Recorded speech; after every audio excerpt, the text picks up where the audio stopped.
सलाम, नमस्ते, सत श्री अकाल। मैं हूं रजा और आप देख रहे हैं रजाग्राफी की मिडिल ईस्ट स्पेशल रिपोर्ट। जी हां, थंबनेल पर बिल्कुल सही लिखा है। अमेरिका ने इजराइल को बुरी तरह से धमका दिया है। अमेरिका के राष्ट्रपति डोनाल्ड ट्रंप ने नेतन्याहू को फोन करके धमकी दी है, वार्न किया है, गलती से भी ईरान पर हमला न करना, और अगर ईरान पर हमला करने का कोई इरादा है तो उसे ड्रॉप कर दो। नेतन्याहू को ये कड़ी चेतावनी दी है कि किसी भी हालत पे ईरान पर हमला ना कर देना, क्योंकि अमेरिका की यानी हमारी ईरान से जो डील है वो बेहद करीब है। अब इस खबर के बाद मीडिया ने जब डोनाल्ड ट्रंप से पूछा कि क्या साहब आपने नेतन्याहू को धमकाया है, तो उन्होंने कहा मैंने नेतन्याहू से बात की और मैंने उसे वार्न किया। देखिए, back on Iran, did you warn Prime Minister Netanyahu against taking some sort of actions that could disrupt the talks there in a phone call last week? Well, I'd like to be honest. Yes, I did. Next question, please. Mr. President, just last on sanctions. I did, yeah. If Senate Republicans want to push It's not a warning. I said I don't think it's appropriate. What exactly did you tell him? Did I you just said I don't think it's appropriate. We're having very good discussions with them, and I said I don't think it's appropriate right now. Because if we can settle it with a very strong document, very strong, with inspect. साथ में Donald Trump ने कहा कि मैंने Netanyahu से कहा कि Iran deal करना चाहता है और हम डील के काफ़ी करीब पहुंच चुके हैं और बहुत जल्द हमारी और ईरान की एक अच्छी डील हो सकती है। साथ में उन्होंने कहा कि इसके बावजूद अगर डील नहीं होती है तो उसके बाद दूसरे ऑप्शन टेबल पे। उधर ओमान पहुंचे हैं ईरान के राष्ट्रपति पेजेश्कियान। बिल्कुल बादशाहों जैसा स्वागत किया गया। इसके पीछे वजह यह है कि ओमान ने ईरान के राष्ट्रपति को यानी ईरान को बुलाया था अपने यहाँ, ताकि ईरान को मना सके कि अमेरिका से डील कर ले, और अमेरिका जो चाह रहा है वो ईरान आसानी से मान ले और एक कोई बेहतर डील हो जाए। दोस्तों, ये जो एक्सक्लूसिव तस्वीरें आप देख रहे हैं, ये ईरान को वीवीआईपी ट्रीटमेंट इसी तरह से देकर खुश करके मनाने की कोशिश की है। अब देखना यह है कि क्या सच में ईरान अमेरिका से डील करता है। कई सालों के बाद सऊदी अरब ने ईरान से अपने रिश्ते ठीक करके ईरानियों को हज आने की परमिशन दे दी, हज के लिए परमिशन दे दी। जिसके बाद आपकी स्क्रीन पर ये एक मौलाना है जो ईरानी इमाम है, शेख गुलाम रजा कासिमियान। ये वहाँ पहुँचे हरम में, सऊदी अरब में। पता नहीं इनके दिमाग में क्या आया और इन्होंने सऊदी अरब की गवर्नमेंट की खूब जमकर बुराई शुरू कर दी। वहीं से वीडियो बनाया और वहीं से वीडियो पोस्ट कर दिया सोशल मीडिया पर, जिसके बाद ये वीडियो वायरल हुआ और सऊदी अरब की गवर्नमेंट तक जैसे पहुंचा, सऊदी अरब की गवर्नमेंट ने तुरंत इमाम साहब को वहीं धर लिया और उठाकर डिटेन कर लिया, जेल में डाल दिया। अब आपकी स्क्रीन पर ईरान के विदेश मंत्री का ट्वीट लंबा चौड़ा, जिसमें उन्होंने कहा कि भाई हम इस्लामी देशों की यूनिटी टूटने नहीं देंगे, जो हुआ है वो गलत है, हम इस मामले को हल करने में लगे हुए हैं।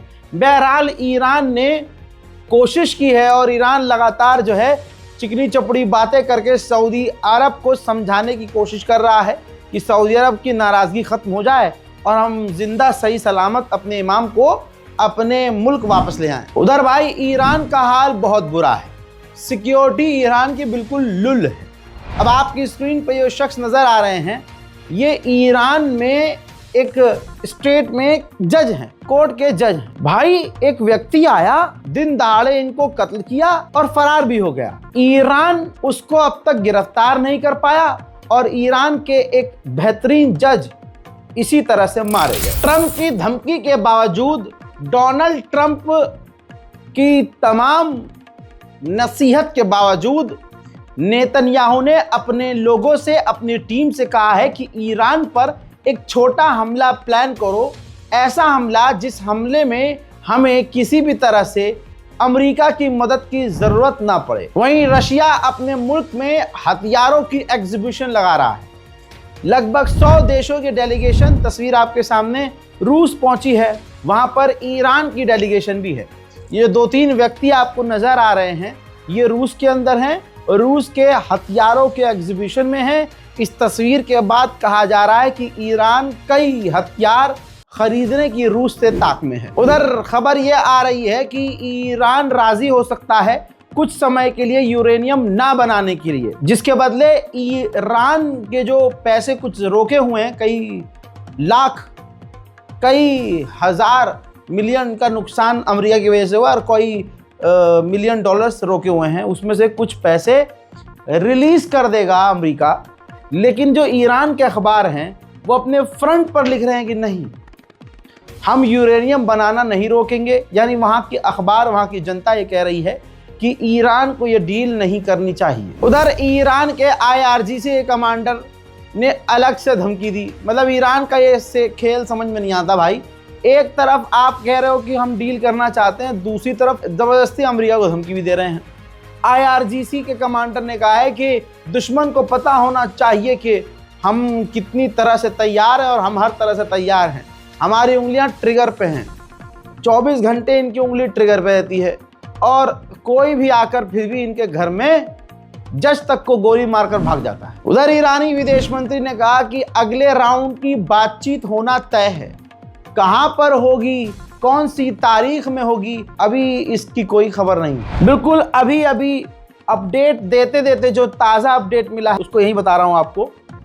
ईरान के ऊपर इजराइल जो हमला करने के लिए बौखलाया हुआ है और उसने अमेरिका के बिना खुद जो हमला करने का प्लान बनाया है, इसके बाद खबर यह आ रही है कि ईरान रेड अलर्ट पर है। उधर डोनाल्ड ट्रंप ने कहा हम चाहते हैं कि डील हो, हम चाहते हैं कि एक ऐसी डील हो जिसके तहत हम कभी भी अपना इंस्पेक्टर यूरेनियम और उनके परमाणु प्लांट्स को देखने के लिए किसी भी व्यक्ति को भेज दें और हम जब चाहें उन्हें ख़त्म भी कर सकें, हम जब चाहें उनके साथ कुछ भी कर सकें, हम चाहें तो उनकी लैब पर हमला कर सकते हैं बिना किसी को मारे हुए, बिना किसी इंसान को नुकसान पहुंचाए हम उनकी लैब को तबाह कर सकते हैं।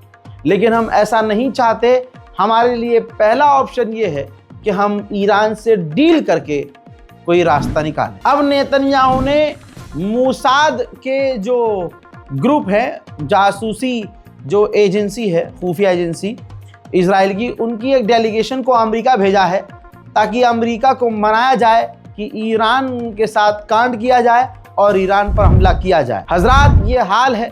इस रिपोर्ट को शेयर कीजिए। मिडिल ईस्ट की सबसे बड़ी खबरें मैंने आपको 10 मिनट के भीतर बताई हैं।